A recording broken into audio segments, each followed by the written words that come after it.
Hello, and welcome to Dedicated Devoted. I'm your host, Jared Collenbell. And I'm your co-host, Cora Collenbell. Today's episode is the multiplicative effect of marriage. Today, I'm pleased to be joined by my best friend, partner in life, and wife, Cora. This episode is all about how marriage is intended to multiply all good things for our benefit. Today is actually our 19-year marriage anniversary, and I want to dedicate and devote this episode to my better half. 19 years is not too long. 19 years is a mere blink when you're with your truest friend. I hope to have many more years with you. Happy anniversary, my best friend. I love you. It's actually a text I sent you this morning. Pure gold, right? Thanks. Oh, okay. I'm going to write you a better poem. Okay. Before we unpack today's episode, just a reminder of how you can support the podcast. If you haven't already, please check out dedicateddevoted.com to learn more about the podcast and some awesome ways you can support us and how to live a dedicated, devoted life. Now, on to the show. Marriage is what brings us together today. Does that sound familiar to you, Cora? I've actually never really watched that. Oh, that saddens me. Yeah, this is actually from The Princess's Bride, and it's when the clergyman officiates the wedding of Buttercup and Humperdinck. Just so you remember, Buttercup is the princess, and Humperdinck is pretty much the evil prince guy. I never watched it, but I remember this happening for a friend's marriage. Marriage is what brings us together today. And that's actually the topic, right? The multiplicative effect of marriage. And I want to dive a little bit deeper into that. Here's another one for you. Do I love you? My God, if your love were a grain of sand, mine would be a universe of beaches. Sound familiar? No, not at all. Okay, so you obviously don't know The Princess Bride. No. This is said by Wesley to Buttercup when they reunite after being separated for years. One of the best movies out there, and obviously not one of the best templates for marriage, but nonetheless, I really think that this really romantic, sweet quote is just, I think it's one of the best. Do I love you? My God, if you were a grain of sand, mine would be a universe of beaches. Beautiful. But today, marriage is what brings us together today. So today is what for us? 19 years. And it's been a blissful, pleasant, amazing 19 years, correct? Mm-hmm. Okay, so that was a very strong affirmation of 19 blissful years of marriage. But really, in all sincerity, it was 19 years ago, as of today, that you and I became what the Bible would term to be one flesh. And for me, I can affirmatively say, yeah, it has not been blissful, amazing, and nothing but pure joy, but it has been a marriage. And marriage is what brings us here today. And I do think, in the words of Wesley, I do think that if your love were a grain of sand, mine would be a universe of beaches. Can I take that from him? Sure. Okay, that's what I should have sent you in a text message today. So marriage is what brings us together today. And it was 19 years ago that I married you. And I just want to say, you look as beautiful today as you did 19 years ago. Thank you. She's smiling deeply. Right. Real quick, I want to give a good template of what marriage really is about. And so from a biblical precept, we know that the Bible says this in Mark chapter 10, but from the beginning of creation, God made them male and female. Therefore, a man shall leave his father and mother and hold fast to his wife, and the two shall become one flesh. So they are no longer two, but one flesh. What therefore God has joined together, let no man separate. I really like that verse or verses because it demonstrates the template of how two people become one. Me getting married 19 years ago was a very desirous thing that I had, but it was definitely a very challenging time. And to try to bring two things that are very different, but trying to make them complementary is a big undertaking. And so we can see from the biblical precept that two are supposed to become one. And so 19 years ago, I took my wedding vows, and I went ahead and I snipped this because it really is sort of the template for how things work when it comes to modern day vows, especially in a Western perspective. I'll go ahead and I'll read these off because this is really what I recall actually going through, albeit with much more tears. So it went a little something like this. I, Jared, take thee, Cora, to be my wedded wife, to have and to hold from this day forward, for better, for worse, for richer, for poorer, in sickness and in health, to love and to cherish, till death do us part. And as I went ahead and took those vows, I recall something. I didn't really think about some of the negative perspectives that these vows actually incorporate. The sickness part, the death part. And you and I actually have a really funny agreement. Do you remember our agreement? If one of us is passing away, do you recall that? I'm pretty sure. And what's that agreement? Are you talking about the one where it's like, just move on? No. What are you talking about then? It's the one where... Oh, no. Well, you didn't specify. Well, yeah, it's... Explain the story to that one real quick. Do I have to explain the story? Well, you don't have to explain it, but you might be able to provide a little color to it. Okay, so we had some neighbors. Okay. They'd been married forever, and the wife was passing away, and they told us that the son or daughter came over and said, my mom and dad, or my mom's not doing too well, she's going to pass away. So she passed away. We took food over to her house to just kind of help out the family with food. And I asked when the funeral was going to be, and she said, well, we're kind of waiting for my dad. And I thought, that doesn't really make much sense. Why would you wait for him? And she said, well, since my mom passed away, my dad stopped eating, so he's going to die in a few days. And you and I, when we heard that, we just thought to ourselves, like, well, our agreement was after that was, if I die, if you die, I'm still going to eat. If I die, you're still going to eat. So our agreement was that we're not going to starve ourselves if one of us dies. We will still continue to eat. And we have many of those type of agreements in our marriage. We actually have one for getting tattoos, right? And so we have a vow tattoo that has to be undertaken if any of us decides to get a tattoo. And it's sort of it's a fail safe. So none of us ever go down that path of getting something that we regret. But this one in particular with eating, we both agreed if you get sick or if I get sick, listen, go out, have a good time, eat as much as you can, enjoy life, do whatever you're supposed to be doing in this universe to ensure your happiness and make sure that you really enjoy the time that God gives you. And so I do recall that. It was a really funny memory that both of you and I share. And I really cherish that one. And going back to some of these vows here, we see, reading it again, to be wedded, to have and to hold from this day forward, for better, for worse, for richer or poorer, in sickness and health, to love and to cherish till death do us part. Which vow pops out the most to you and why? Probably for rich or for poor. Are you into the money? No. You like the money?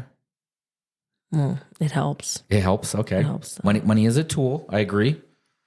So that one pops out to you the most. And why does that pop out to you the most? Probably because I remember when we first got together, our first apartment was like $600 and some bucks. Actually, I think it was $500 and some bucks, and that's all we could afford. And I remember when we wanted to like try to get a better place, it was going to be like $600 and some bucks, and we're like, oh, I think we can afford that. It was an upgrade in life. Yeah, time. But it was like trying to really balance. Could we afford $600 a month to pay for rent? And so I feel like that was definitely a poor time. And so, and obviously, that can happen to anybody at any time in marriage. But I think it's interesting to kind of see like just kind of where we've come. I would agree on that. I think God's been really gracious in our life. And what I can say is as two poor newlyweds, we had so much love. So much love. It was available in an abundance, right? Yeah, we didn't have no money. Well, when you don't have money and all you have is love, I tell you what, baby, that's not a bad thing. I don't know. It's good to start from somewhere. And yeah, I mean, that's a really good one. Not having money, but I do recall you desired more and I desired more. Oh yeah, of course. Like I knew that it wasn't going to be like that forever. I was hoping, my hope was not to be like that forever, but someday it not be an issue. Well, it's hard because you can't guarantee anything. And in an ideal state, yeah, perhaps things get better. But I would say that the multiplicative effect that I spoke of earlier is really about what a marriage does to the attributes that are within that marriage. I think your desire for success and my desire for success brought together really cultivated a mindset of, hey, we want to be successful, but we want to be successful together. And I think we've learned over the last 19 years that success really means doing it together, but also ensuring that we're not sacrificing the things that are important, right? The things that are meaningful and the things that are eternal. And for me, I know that I do desire success, but it's taken some time. And I think this is an act of wisdom where you realize really what is important. And so, yeah, having money is a great thing. Obviously, loving money is not a great thing, but I don't think that you and I have a desire to want to have and to hold money. I know that we both have the same heart of wanting to be successful and to help others. And so I love the fact that in these vows, that's something that really popped out to you. For me, I'll share with you mine. It's the to have and to hold. I think we live in a culture in our day and age where to have something is very possessive. And so we can describe that as misogynistic, or, you know, you might look at marriage, or society might look at marriage or look down on marriage really and say, well, what is marriage really about? It seems more like it's all for the man and it's a power game and the woman's supposed to stay at home barefoot and pregnant. And really, for me, that's not what that vow meant. The vow of having and holding you really meant that God was going to give me somebody that I could cherish. And I desired that. I had a big gap in my life where I felt like something was truly missing. And so one of the things that really stands out in my mind is initially meeting you. And I needed somebody in my life. And, you know, fortunately for me, I had God come into my life at the same time. But meeting you was really one of the monumental pinnacle moments of my life. You know, I was strolling in the mall with my beautiful, do you remember what they were? Timberlands? My beautiful Timberlands. And I could barely afford them. And I remember just desiring more out of life. And I saw you and you gazed at me and I gazed at you. And, you know, I strolled up in a really Rico Suave fashion, and all of your compadres scattered off. And it was just you and I locked eye to eye. And then we started dancing in a circle, and then the light came down upon us. And oh, it was so romantic. Okay, now the real story. I don't even think those are Timberlands, to be honest. I think I got them at Big Five. And I saw you and you just looked absolutely gorgeous. And I was instantly attracted to you, and I made a beeline directly to you. And I think from my recollection, you said that you thought I was a what? A little boy. A little boy. Yeah. Right. And so youth is actually a great thing. Mm-hmm. I wasn't a little boy. You and I are on par in terms of age, right? Mm-hmm. Not that far. Mm-hmm. But having and holding that concept, I think is very important to men. Mm-hmm. Men have a strong desire to feel needed. And I think for them to, I'm even going to use a strong word, for them to possess something is super important, because it gives them the opportunity to cultivate, to build, to develop. And men are really, they're wired that way. They want to have something in their lives. They want to have something that they can pour into. You know, out of 19 years of marriage, we've had 3 amazing kids born. And they provide meaning to my life because it's something that I can cultivate and something I can build and something I can pour into. And so for me, that really is one of those vows that I look back at and I go, wow, that's a really strong one for me, because poverty or riches, they can come and go. Death, nobody is guaranteed life. So death is just a certainty. It's just a matter of when. But the fact that God would give me a woman, and as the Bible, you know, really kind of specifies, it's 2 people becoming one. And I think that that's a super beautiful thought in my mind. So 19 years ago, you and I, we made the plunge, and we were quite young, quite in love. And I think that we had our fair share of troubles. And we're 19 years in to our marriage now. And I think I see on the horizon a lot of really great things. Not as if there wasn't a lot of really great things back then, but a lot of really great things.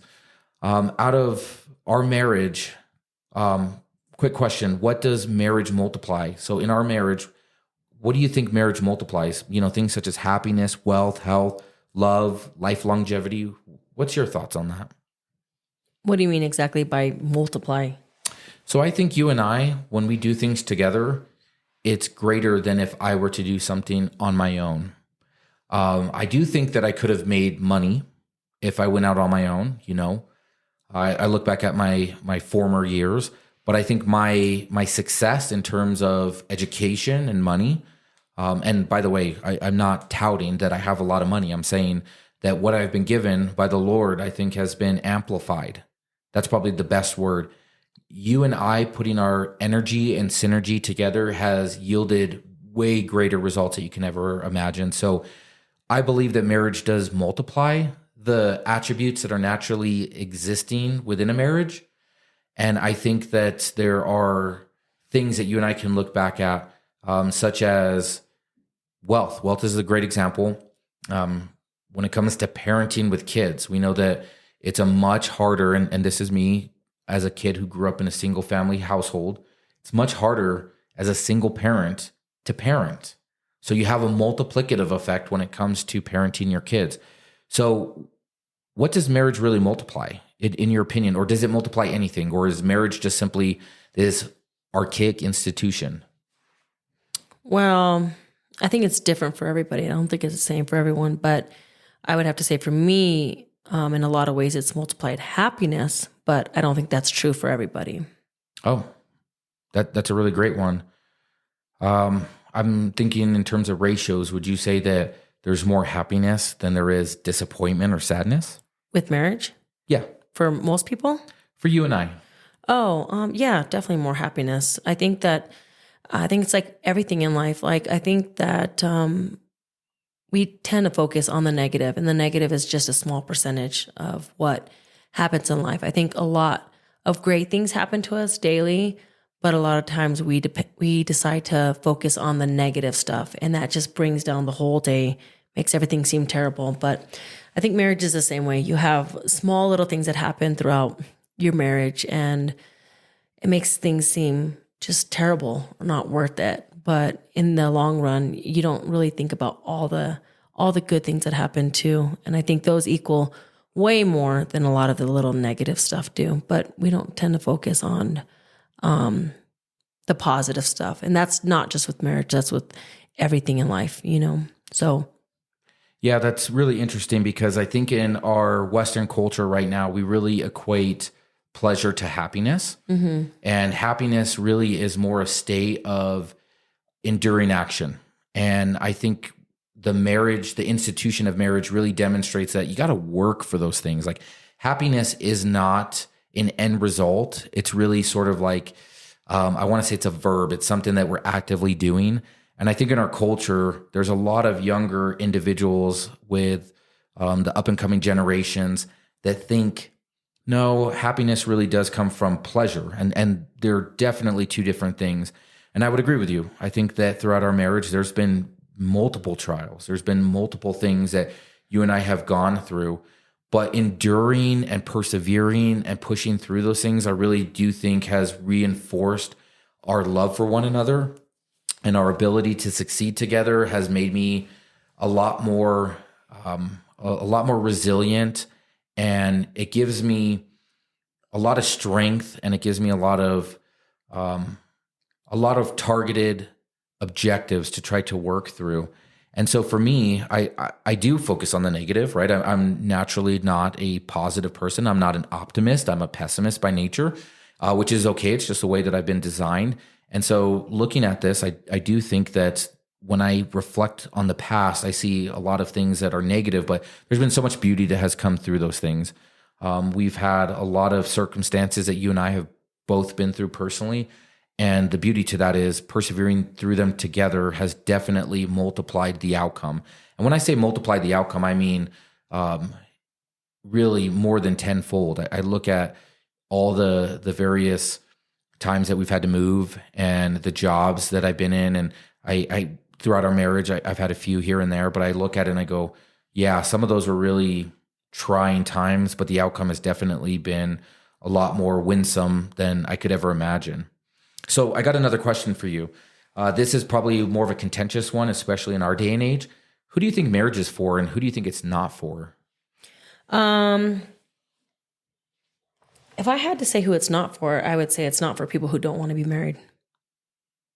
If you just do not want to be married, like That's much different though than what our culture says, right? Or even within the church. I think that as a Christian, we see that a lot of people desire, and they look down on those who aren't married, even though perhaps it's not something that they're called to. Mm-hmm. Yeah, I just feel like if you really don't want it, you shouldn't do it. So if you don't want it, you shouldn't do it. Yeah, if it's just like I don't want to be married, then it doesn't seem like it's the right thing to do is just get married because people are saying get married. It's the right thing to do. On the same note, I've seen people who jump into relationships simply because they say they don't want to be alone. Or they get married just because they don't want to be alone. That's why I'm saying not to do it. And what would you have, what sort of advice would you share with somebody that says, I'm just lonely?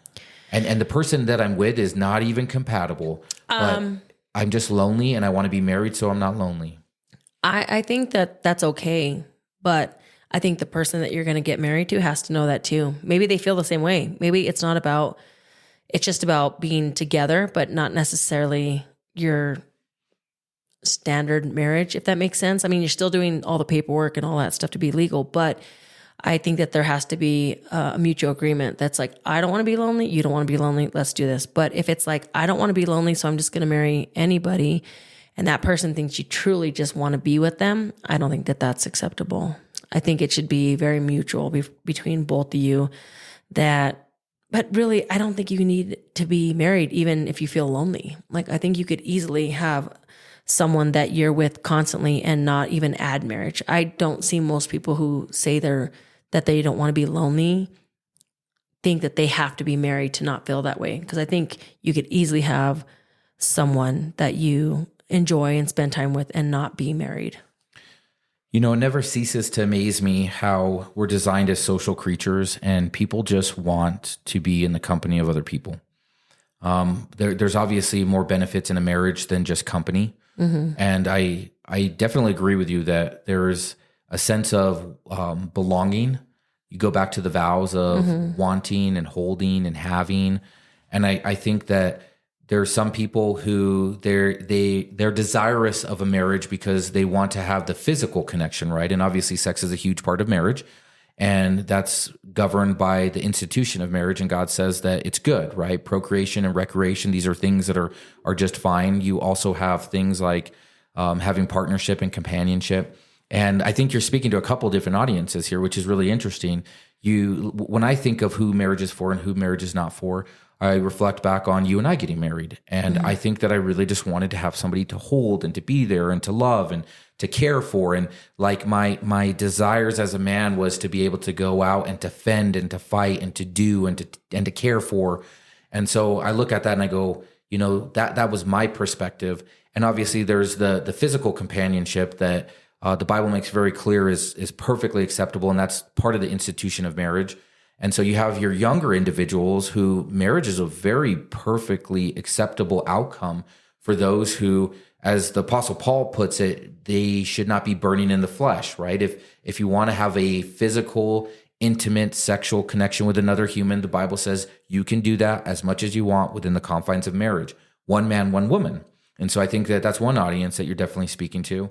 It's interesting what you're saying, because I think the other audience is those who are, let's call them senior saints, senior sneakers, upper age, some of those who just want companions, right? Companionship. And I think that is definitely one that it's for. Now, I want to speak pretty strongly on who it's not for. I don't think marriage is for those who feel they have to do it. And that's what you were saying, that they're compelled to do it, that they're lonely. I do recall a scenario where I was talking with somebody who said that they were in a relationship that was not kosher. It was borderline abusive, and it was because they didn't want to be alone. And I don't think that that's what God calls us to. I think God calls us to fruitful relationships, whether it's within the confines of a marriage or if it's friendships. And I think anything that really is demoralizing or degrading, and you're simply participating so that you're not lonely, you're not called to that. And so I do think that marriage is for some people, but I also think it's definitely not for some people. And, the Bible actually spells it out. very clearly with celibacy is it's actually easier. Marriages are not easy. Yeah, there's some great benefits there, but those are just a small fraction of the marriage. And so most certainly there's some people that it's for, throughout different ages and generations, and some it's not for. And there's good reasons and there's not good reasons. Another question for you is, does marriage equate to happiness? No. You jumped to that very quickly. Why do you say no so bluntly? Because it doesn't. Any relationship doesn't equal happiness. Okay. That could be friendships. That could be with anything. Just, it definitely doesn't equal happiness. So for those folks who are listening right now who think that marriage is going to equate to happiness, would you have any advice for them? I don't know if I'd say necessarily have any advice. I would just say that it definitely doesn't equal happiness. I think it depends on, I guess it's like saying that it's going to solve all your problems. It definitely doesn't solve any problems. So if you're happy and you love each other, like get married and maybe you'll be happy, but just to marry someone to be happy that's not going to happen. Like it definitely doesn't equal happiness. There's a reason why they have the term, the honeymoon period, because everything sunsets at a certain point in time. And I think the multiplicative effect in marriage actually exists in a multitude of dimensions, including on happiness. You mentioned it, and I think that that's a really important thing. Is if you're in a marriage and you're expecting happiness, and there's not the attributes and the work that each individual is putting in, it can actually multiply your unhappiness. I think we all have that friend who jumped into a marriage, or some who didn't even go that route, but they went into a bad relationship, and perhaps they're having to deal with the outcomes of having a child out of wedlock, or they're going through divorce. And we can see that marriage can actually multiply the ugliness that can exist within a marriage. And so I think that that's a really great, profound thought on your part. Is having the same values and beliefs necessary in a marriage, in your opinion? I would have to say, for the most part, yes, but not necessarily. Okay. And what if the values and beliefs vary widely? I think like two different religions. I think that makes it really complicated. So when it comes to like religious stuff or like deep beliefs, I think it's better if you're on the same page. But if it's just like what style you should wear, that kind of thing, or some of those kind of beliefs you might have on maybe even how to bring up the kids. I think some things you can kind of work through.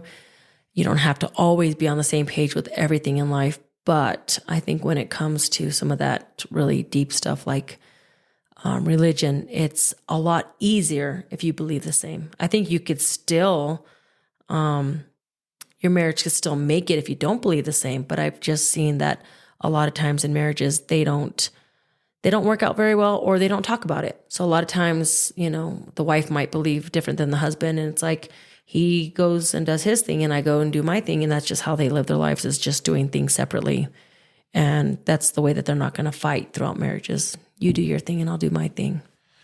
One of the things that comes to mind as you describe that, Cora, is how the multiplicative effect can actually exist if you're sort of living, let's call it separated lives.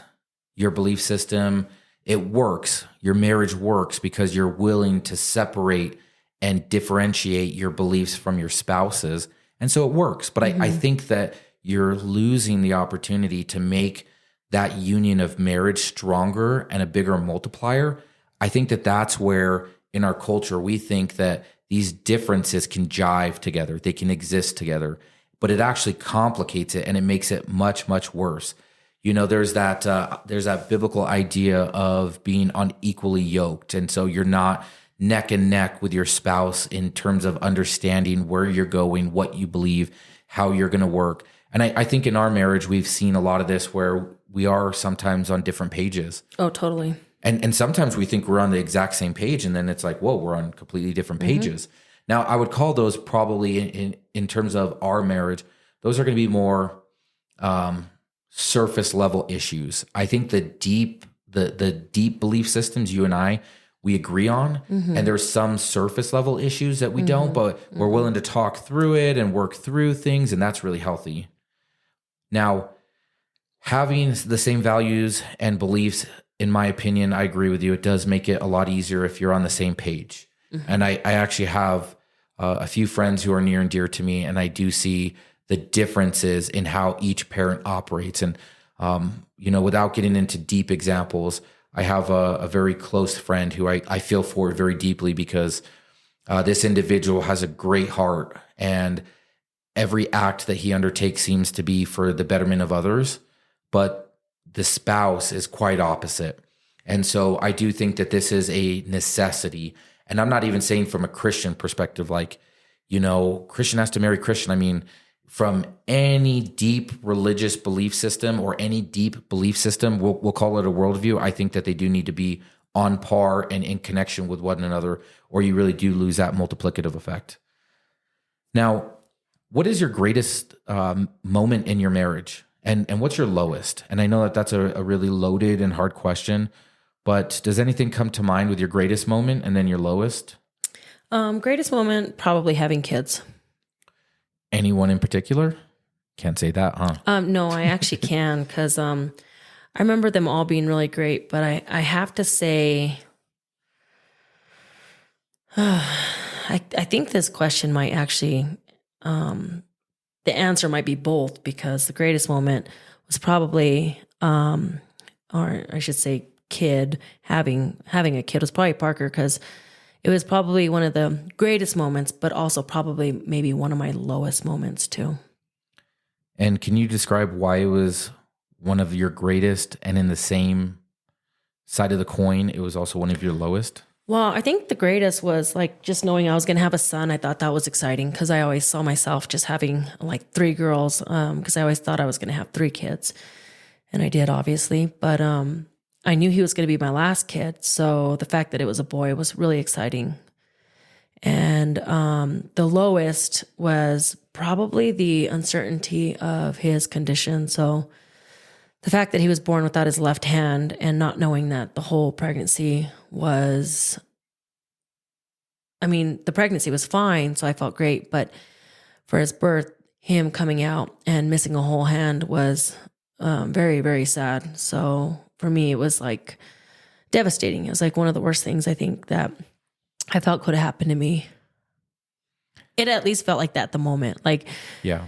Today, I know it's not, but really at the time, it felt like one of my lowest moments, because I just thought, I was doing everything right. And then for him to be born like that and to not know, and not know his condition, not know what happened to his hand, and having ultrasounds and everything looks great, and just knowing you're going to have the perfect kid, then to find out, his whole hand's missing, I think that was just really hard. It was really hard to, I don't think I've ever actually felt like that, just not knowing what the future was going to hold for him and how his life was going to be, and if there was any way that I could have changed it for him, and just not knowing, like I said, if he was going to even have a good life at all, was probably one of the lowest moments for me.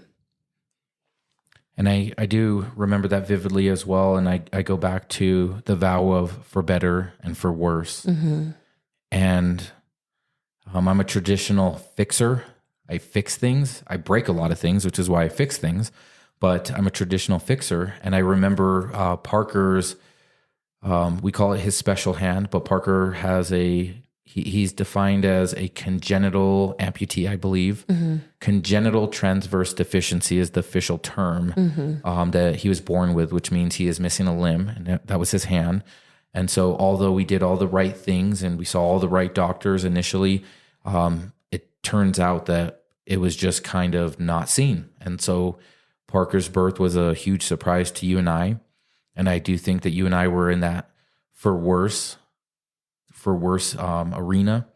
And for me, I would probably say that was one of my lowest moments, because I've had some pretty low moments. But in terms of that one, the first thing that my brain could not comprehend and it couldn't reconcile was I couldn't fix it. Yeah, that's exactly how I felt too. Like there was nothing I could do at that moment to fix it. And it's weird to think that we thought something had to be fixed. Mm-hmm. Like hindsight really is 20/20. We look back and we say, he really didn't need fixing. That's just the way that the Lord had made him. But we were trying to reconcile in our minds, what do we do? And I do recall that it was hard because all of the births of our previous children had a pattern, and his was much different. It was very ominous. They passed the baby off to us. All the doctors walked out backwards. They gave us no information. And I think we can explore this on another future episode, but most certainly that was one that really hit home in my heart, where I just felt really low, and I felt bitter. And I'll be very specific with that. I felt bitter, and I felt bitter at others. I tried to find fault, and I was looking for it, and who could I blame? And I felt bitter at God. I remember shaking my fist at God and not understanding how I could be one of his people, one of his servants, and this could happen. And I remember just looking for some sort of way that I could demonstrate that, what had happened was truly wrong. And I recall a lot of reconciliation and peace coming within a very short period of time. And like I said, we can talk about this on another episode, but that was one of my hardest moments also in my marriage. I'll say that the greatest moment in my marriage was certainly getting married to you. I recall that I wrote you a beautiful poem called My Angel from Above, and it seems so cheesy now that I say it out loud. I thought I was a poet, but I really wasn't a poet. But I remember writing you that poem, and I remember reading it to you during our wedding, and I didn't cry a single time. I was just rock solid, statue, no emotion. Do you remember that? Yeah, but it's the opposite. You cried the whole time. You wouldn't stop crying. It could have been the opposite. I think I even had to tell you, stop crying. Well, I do remember that was my day where I was being blessed with a woman that I could have and I could hold, and you just looked amazing and you looked beautiful. And I remember you walking down the aisle, and I was just thinking, wow, she's going to be mine to have and to hold. And little did I know that your dad, you want to share that story of your dad walking you down the aisle and him giving you the greatest advice of your life? Yeah. I mean, basically before we went down, he said, if you want to change your mind, I'll go with you right now. We can both just get out of here. And I told my dad, I'm walking down the aisle, be quiet. So he was totally encouraging me to just go. So, I think there's an old terminology for what your dad was doing. I think it's called selling the cow. And so he's really, playing both sides and trying to make sure that we all feel like we're getting a good deal on that. But yeah, God bless your dad for really trying to push you out of that. But you came down that aisle, and I remember that being one of the greatest moments of my life. I think one of the second greatest moments in my marriage was the birth of my first child. That was really eye-opening because you don't know what to do. And our eldest was a very long, drawn-out process with her birth that lasted 32 some hours. I remember you being in a lot of pain, but I just remember how cautious I was. We had got everything ready. We were ready to go. It took forever. And I remember the first kid. I would say that was one of the most memorable. The most enjoyable had to have been our second kid with Elsie, because we had a British nurse. I think she was British. She might have been Irish, but it's so pleasant because at that time we had music and we were able to put that on. And, it was like the kid was, not there, and then she was here, and it was just very smooth.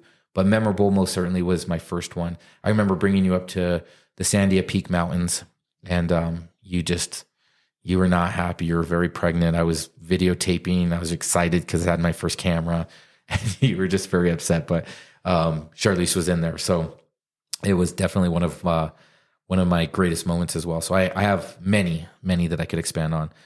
If you could go back in time and give yourself any advice in how to have a thriving marriage, what would it be?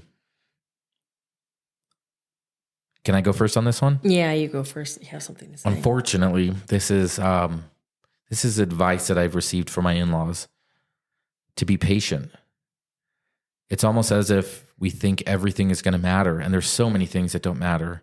There's things that we don't get, and there's cars that get dinged, and there's promotions that we're passed up on, and things just happen. And I think patience has been I have a saying for it. I have an enormous amount of patience, but I have bad execution. That's really just a way of saying I have very little patience.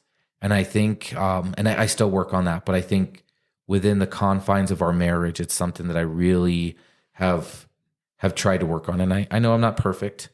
But that's something that I think if I could go back to a younger Jared, I'd say, hey, don't stress. Don't stress the things that you think are meaningful, because eventually you're going to realize that they're not that meaningful. Well, so patience is a big one. I think I'm getting there though already in life, and I could kind of see this popping through where things that are small don't matter to me as much. So the next day I'm over it. I don't feel like a lot of the stuff is worth it, and it's very minimal. But I remember back in the day, like something so minimal could lead to 2-3 days of not talking before we had kids. That was like a normal thing. And it was something so stupid. Like, I thought you were going to take out the trash. Okay, I'm not talking to you for 2 days, 3 days, it was so minimal. And now it's like, you could be angry with each other if you want, but it's not really even worth it, because it's just stupid stuff. It's not even serious stuff to not speak to each other about. But yeah, that's the multiplicative effect coming into my purview again, where your emotional baggage is amplified. Mm-hmm. And unfortunately, I had much more than you did. Yeah. But I would say, in all honesty, we both have and always will have emotional baggage, because we're humans. Mm-hmm. I obviously just had a much different upbringing, so mine was a little bit more weighty, if we want to call it that. And I agree with you. There's a lot of things that don't really matter. And I was thinking of that saying that came to my mind: Don't sweat the petty stuff, and don't pet the sweaty stuff. Mm-hmm. It's just a really funny one, but there's such small things that we shouldn't worry about. And our problems do certainly get multiplied and amplified in a marriage. And I think that, we have the ability to have the opposite effect for the things that are more positive. How do you prioritize your spouse over your kids and others? Or do you? That just depends. That can be really hard, because for me, my kids mean a lot to me. Can I give you an example real quick? So the other night I was at home, and you came home and you just loved on the cat. You were giving her hundreds of kisses. Mm-hmm. Hundreds of kisses. Yeah. And I sat there waiting for mine. Yeah. And you walked right past me. Now, I would like to hear, how do you prioritize your spouse over your kids and others, including the cat? Oh gosh, but the cat is so cute. She's cute, but she's really cute. I get really excited to see her. So I do like giving her kisses, and I don't know, just kissing a cat is fun. I enjoy that. So I think for me, it's hard sometimes to prioritize you over the kids or others, because I spend so much time, sometimes it feels like, with my kids that I think it's just a hard thing to do sometimes. So I don't think I always do prioritize spending time with you over spending time with the kids. I think spending time with the kids is a lot different, because I don't know, it just feels like the time we spend together is different than the time that you and I spend together. I would have to personally say that for me, I've just absolutely enjoyed spending more time with you. It doesn't really matter what we do. I just, this hasn't always been a thing, but I think as I've gotten older, I cherish the time that we have together. And I recall watching a video short the other day where there's an older couple, and questions asked to them, what would you say to a younger couple that they should do in order to have a successful marriage? And I think the response was, spend as much time as you can together. And as I get older, I realize that. And so for me, first and foremost, I think the time that we have together is precious. And I would say date night, most certainly. If you're listening and you're trying to figure out how to prioritize your spouse over all other things, just remember, those kids did not come before your spouse. Your spouse was first. And, there's a hierarchy. It's God first and family after. And in that family hierarchy, it goes parents and children. And I think that prioritizing your marriage is really important, which means you make the time. You set aside any resources that you might need in order for that time to be fruitful. One thing that I would love to do more and do better at is doing devotions together. We've tried, and sometimes it lasts a little bit long, and other times it's like it's a forethought. But most certainly spending time together and more meaningful, spending time in the Word, that's super important. But I definitely think deprioritizing the other things is an active work that is required. I've been working on this for probably the past 2 years, which is telling people no. And it's a fine art to tell people no. We'll have to have a podcast on that another day, the fine art of telling people no and also saying yes when necessary. And so I think prioritizing your spouse. And this is me speaking as a man in our culture where it's very easy to have friends and to go hang out and to do things that are, quote unquote hobbies. I think deprioritizing all things that are not priority and then emphasizing those things such as the marriage, that's a very important one. And I do think we have date night more often than we used to. And that is definitely the highlight, I think, of our marriage is when we get to have one-on-one time and we just get to talk life. That always brings a lot of joy to my heart. What are some acts of sacrifice that have made your marriage stronger? I probably think acts of sacrifice that I could think of more from the past than now is probably hanging out with friends. I think I used to have way more friends that I used to hang out with and spend more time with actual girlfriends. And I definitely don't do that as much anymore. So I know that that's one thing that I've definitely sacrificed. Obviously I'm a very social person, so I like hanging out with people. So I think that's one. I also think like a lot of sacrifices that I've made are just anything that I feel like is something that you've wanted. So education, That's a big one. job changes, you've done all that. I've, put a lot of stuff that I've wanted to do on the back burner for things that you've wanted to do. So I feel like in even staying home with kids, I feel like that's been a big sacrifice because I've not always wanted to, I knew I always wanted to be a mom, but to stay at home all the time has not always been my wishes. So I know to save money or whatever the case may be to keep kids home, homeschool, all that stuff. That has been things that I feel like I've really sacrificed so that the marriage hopefully could be stronger because you've done some stuff that you've wanted to do. Yeah, that's all I could think of really right now.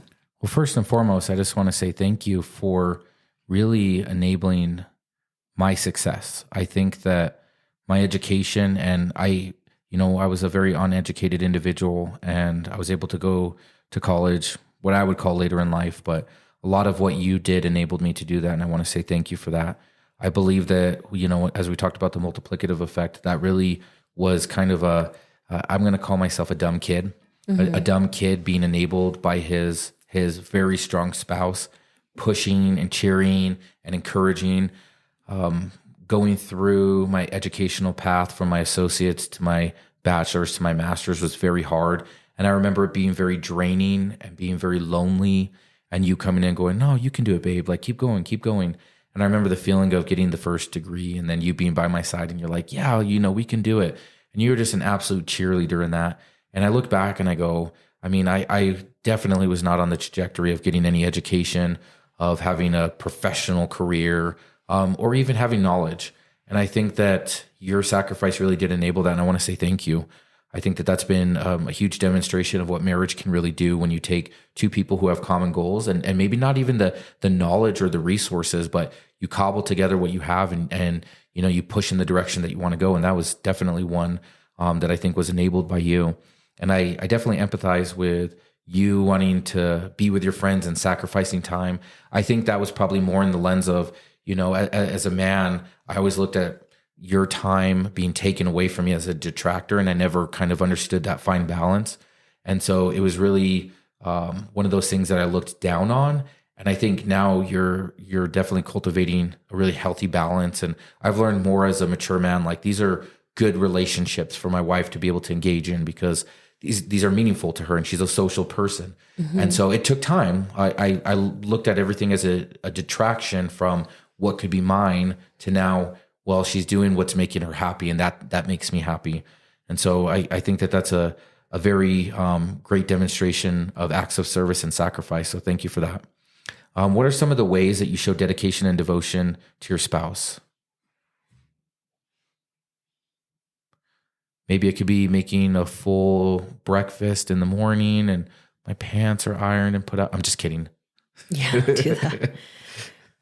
Dedication, devotion. I think even just working for me, I think that shows dedication because I feel like we both know, I don't necessarily have to do that, but I think that shows dedication, just being able to do something that's kind of helping, to the I guess helping the family.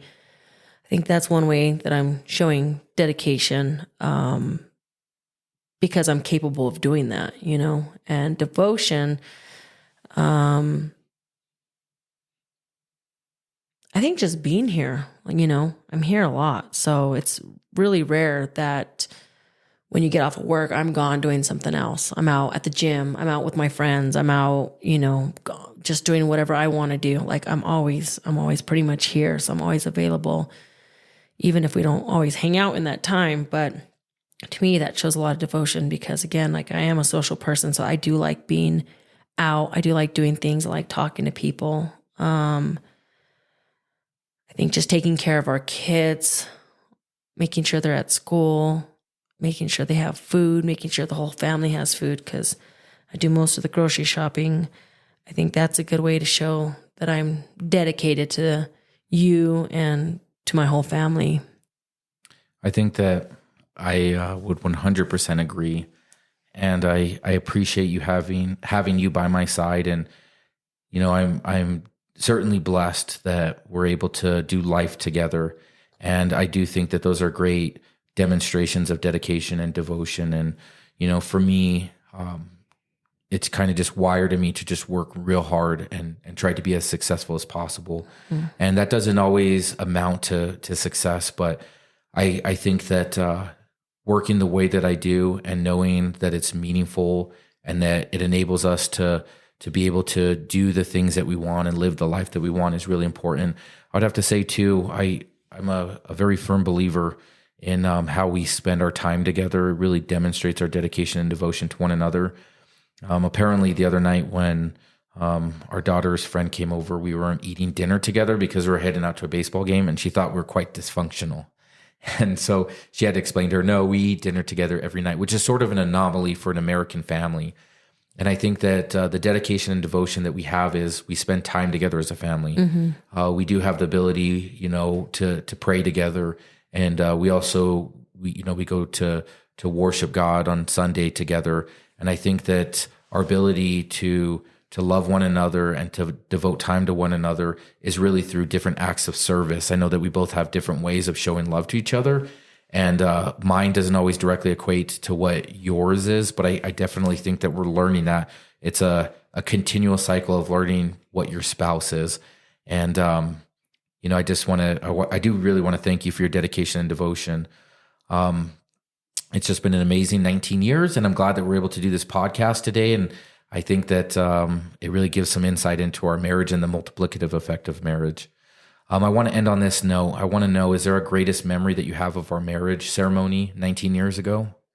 I don't know if I'd say it's like one thing that was the greatest memory, but I remember like after everything, like my mom telling me about all the stuff that went wrong and all the stuff that didn't happen behind the scenes, that I just remember like I'm the type of person that gets very stressed out for everything. And if things are not the way that I think they should be, it just causes me a lot of stress and anxiety. And I remember that day just not feeling stressed or anxious at all. And when my mom was telling me after the fact of all the things that didn't happen and you kind of went wrong and just like not really knowing about all that at the time, I think that was just kind of nice that they were all able to kind of pull things off without it feeling stressful for me. So that was probably one of my greatest memories, was just knowing that everything went off perfectly. Like there didn't seem to be a snag in anything that happened that day, besides the wedding night when they gave us the wrong room. The wrong suite, yes. Yeah, I guess that's the only thing but see, even that was still ended out great because instead of 2 beds, we ended up getting a really nice room. Yeah, I recall the young man, he looked like he was in great distress because we rented a suite and they brought us up to our suite. It is our marital suite and it's the honeymoon night. And I remember the bellhop boy opened the door and he saw, I think it was 2 twin beds, or it was something to that effect. And he just looked, he looked just flabbergasted. And I remember he was very serious. He had the little radio up on his shoulder, and he said, "Oh no, like I'm going to get this taken care of." And he was like, "I got a code 18 here. We need to figure something out." And so he was very intentional and very serious. And we were just laughing. We were just having a good time. And so I recall him, letting us know, I got everything rectified. We're giving you the presidential suite, which we could never afford, but we had the opportunity. It was such a blessing. We went from this like really basic room to the presidential suite that took up a third of the top floor. And I recall him telling us that the previous person who stayed in it was Charlize Theron. And there's a little note there that our daughter is named Charlize. And so there's a connection to that story there. And so that was a lot of fun. Future episode, right? Future episode, yes. Charlize Theron and Charlize, my daughter. But yeah, and at the time I didn't even know what presidential suite meant. So I was like, okay, whatever. And then when he took us up there, I was like, wow, this is actually really nice. And I think it was like back then, it was like $600 a night. I don't even know what it was about $700. Yeah, it was a lot of money for like that was our whole rent, remember? Yes, that was the whole rent for an entire month for our first apartment. Sure. And I remember that I knew what presidential suite meant. It meant we can't afford it. And so when he said that he's going to comp us that room for the night and there was no extra expenses, I asked, "Can I rent it for another night?" And he said, "Absolutely not." And so I had to just swallow that tough pill and then kind of move on. So yeah, that it definitely was a very easygoing day. I recall that. I remember everything being catered to us, and your parents were real gracious and caring for everything, and we had it at your church at the time. And that was a really awesome experience. And for me, things did not go super smooth. I had a brother who was running off trying to get food right before we were going to walk down the aisle. And it was just 100% chaos, but it was more the anxiety building up on, this is really going to happen. I'm going to be married, and this is going to be something that's really official, and we're going to be two that become one. And I was very anxious, I would put it that way. But I would say for me, the thing that stood out the most is probably what I had shared before, which was you walking down the aisle and you were just gorgeous. And it just might be one of those things where there's something about a woman when she gets married, she has the nicest clothes. She's arrayed with nice clothing and adorned with jewelry, and you just looked absolutely amazing. I remember thinking, man, I'm really lucky, because even till this day, people say, "Jared, you married up." I think people think I'm ugly, but I always say I'm a solid 6 with a personality of a 10. And that's really what makes it, right? Like for you, that's all you really need. Somebody who has a really good personality and semi-decent looks, and boom, we're in business, baby. But all kidding aside, it definitely was your beauty. And I recall just being overtaken by it. And that was really something that had hit home with me. So I really enjoyed sharing some of our marriage with others, and I hope that they understand, without going into great detail, the multiplicative effect of a marriage and how two people can become one, and the characteristics that they have they can harness for the better. And so I hope today's episode was just a really educational and meaningful one. Thanks for hanging out with us today. We aim to help others live a dedicated and devoted life.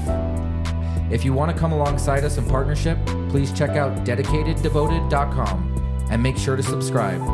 Join us next time for another episode of Dedicated Devoted. We post a new episode every week, and we hope you join us. See you later. Catch you here, there, or up in the air.